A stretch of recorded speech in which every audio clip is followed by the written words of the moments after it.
You need to do the work today. You can't wait till September and then actually be on that short list of candidates. Hello, everyone. Really great to see you all. If you could pop in the chat where you're joining us from.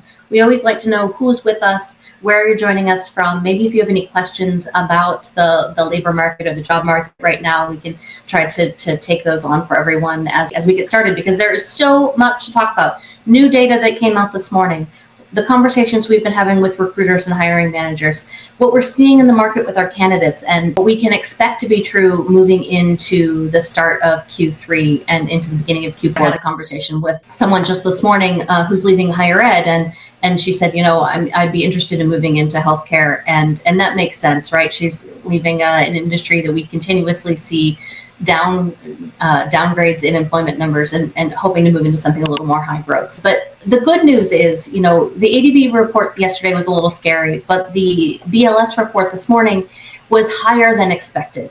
And this is the report that markets focus on, right? So the stock market was up this morning based on the news.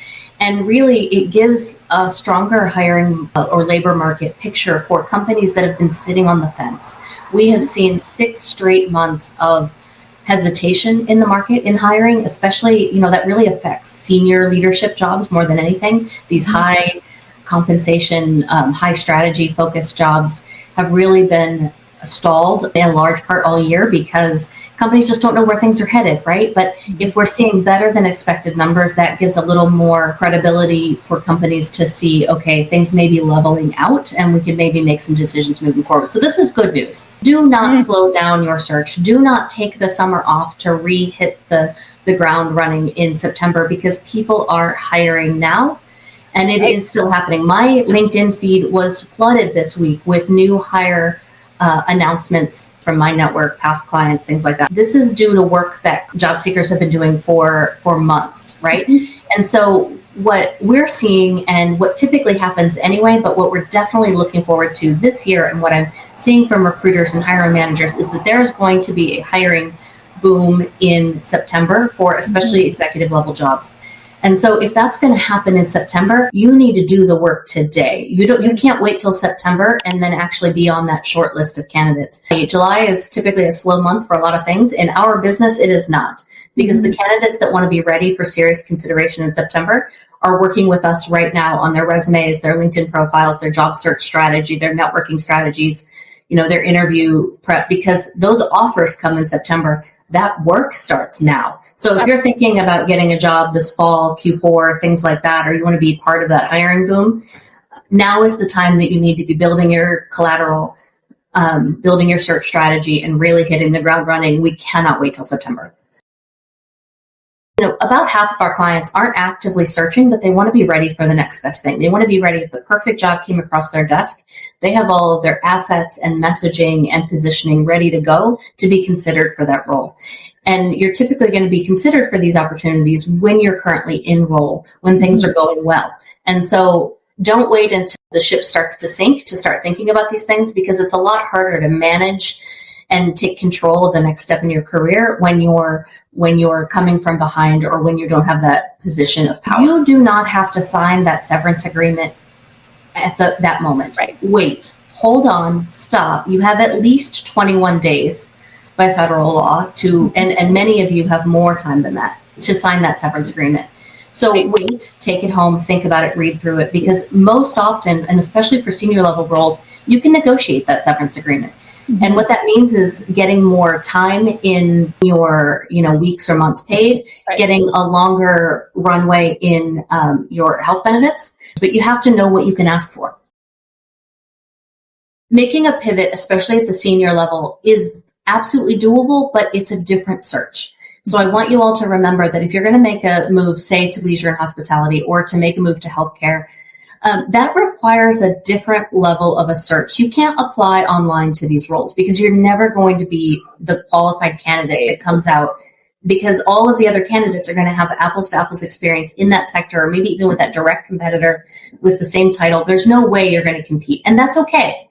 Those don't need to be your channels. And so we need to think about how you go to market instead, right? Your job search is going to be different. And instead of being online, you're going to look at either focusing on companies and networking in that way, activating and building a network in a new industry, or working with recruiters, which is a little harder to do if you're making a sector pivot. So, I would focus on really heavily networking. And if that's something you're not really sure where to start with, that is something we do with our clients to walk through. How are you going to make this pivot? What does your job search go-to-market strategy look like? And let's do a done with you approach to really navigate that, because what we hate to see happen is you look for a new job in a new sector and just apply online and get rejection after rejection and think no one wants you, because that's not the case. It's just the mode of your job search that's really going to struggle. Can I expect to make what I made in my last role? Because what I'm seeing online is half of my compensation. Now, what I will say is that's an executive job seeker. So what you're seeing in online applications is not necessarily what's happening in the market, because they're not really going about it best practice anyway for senior level roles. So what I would say is that once you are the candidate that they have chosen, you have a lot more leverage than you think you do. So make sure to not cap your offers in the beginning by giving a range that is too low. And we work with our clients on having that conversation, right? So you're not capping that final offer. But once you get that offer, you have a lot more leverage than you think you do. And there are things that you can ask for that may be beyond compensation too. If you see a job, I would suggest reaching out and trying to get an introduction and a conversation with a human before you apply. That way you can start to have some of those conversations and have an idea before you apply, and then maybe cap your offer or get kicked out automatically because it's too high or whatever may happen. The mistake I see at the very beginning when someone's looking to transition to a new industry is not understanding how to tell their career narrative and their story to stand out in a new industry. And so when we work with candidates that are thinking about a transition, we start with that unique value. You have to have a clear picture of where you're headed. And then we have to understand what the challenges are in that new industry and how you're uniquely equipped to solve those challenges in that role. Because what we see more often is that when career changers are putting the resume they've always had out front and hoping someone will see the parallels, or they've got the same LinkedIn profile they've always had and hoping someone will see where they could be an out-of-the-box candidate, people aren't going to spend that time to figure that out for you. We have to make it incredibly easy for them to see and make the parallel and draw the lines from this to that. And so it comes with building your career collateral and your unique value and your positioning with really close intention.